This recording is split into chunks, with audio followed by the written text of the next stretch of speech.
When they call Bola Tinubu the Jagaban of politics, people want to undermine and underestimate this name. Tinubu has different strategies he uses to make sure he remains in power for the coming 2027.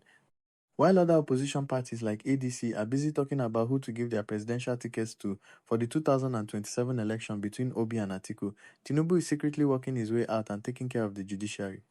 If you want to know what happened with Tinubu's latest political strategy and the full details of this controversial plan to hire 200 judges, subscribe to our channel and turn on the notification bell so you don't miss any updates on this developing story.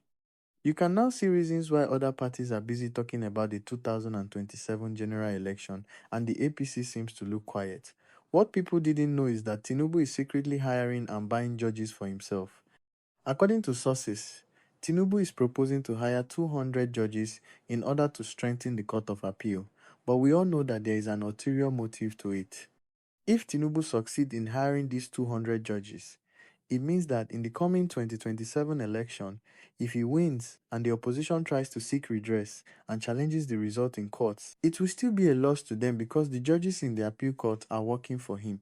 So seeking redress through the court will be a waste of time for all the opposition parties. This strategy is a master strategy that will keep Tinubu in power for a second tenure in 2027.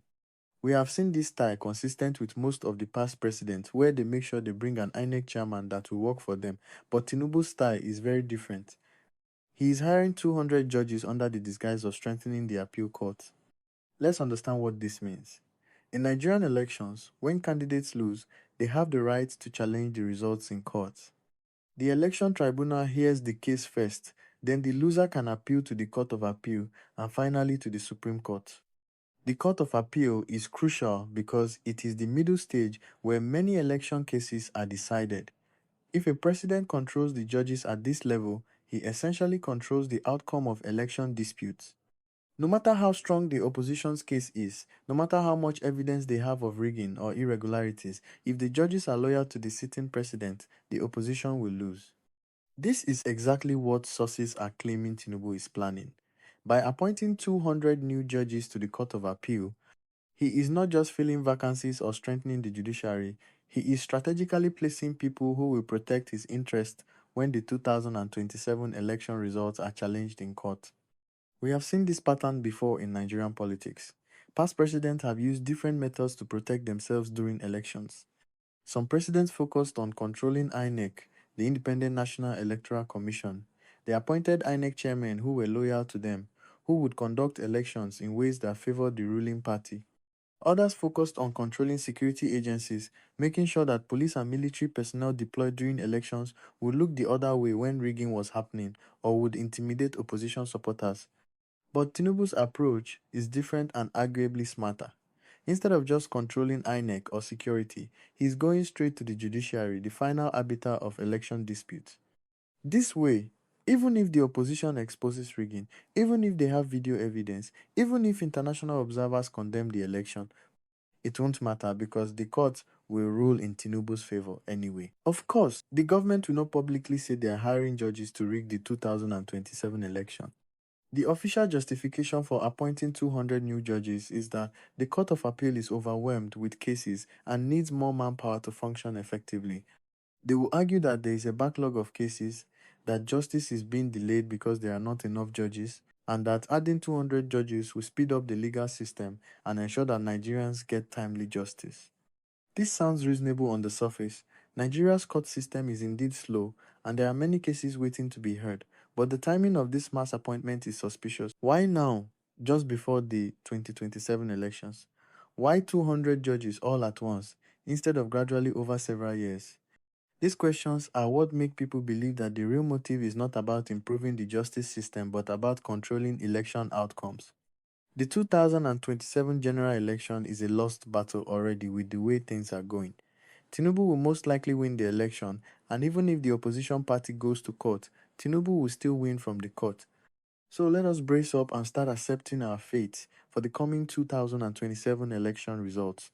This is the harsh reality that opposition parties are facing. They can campaign, they can mobilize voters, they can even win the actual election on the ground. But if the results are manipulated and the courts refuse to give them justice, what can they do? The opposition's traditional strategy has been to accept the declared results temporarily, then fight in court to prove that the election was rigged.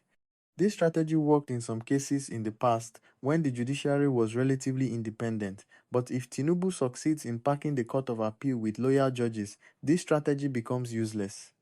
Going to court will just be a formality, a waste of time and money. The opposition will present their evidence, make their arguments, and then watch as the judges dismiss their case and uphold Tinubu's victory. We already saw a preview of this in the 2023 presidential election. After Tinubu was declared the winner, both Atiku Abubakar and Peter Obi challenged the results in court. They presented evidence of irregularities, they questioned INEC's failure to upload results in real time as promised, and they argued that Tinubu did not meet the constitutional requirement of winning 25% in the Federal Capital Territory. But when the case reached the Court of Appeal and eventually the Supreme Court, all their arguments were dismissed. The court ruled in Tinubu's favor on every single issue. Many Nigerians, especially supporters of the opposition, felt that the judiciary had been compromised and that the cases were decided based on politics rather than law. Now, if the judiciary was already perceived as biased in 2023, imagine what it will be like in 2027 after Tinubu has appointed 200 new judges who owe their positions to him. The situation will be even worse for the opposition. So, what can opposition parties do in this situation? Some political analysts are suggesting that they need to change their strategy completely.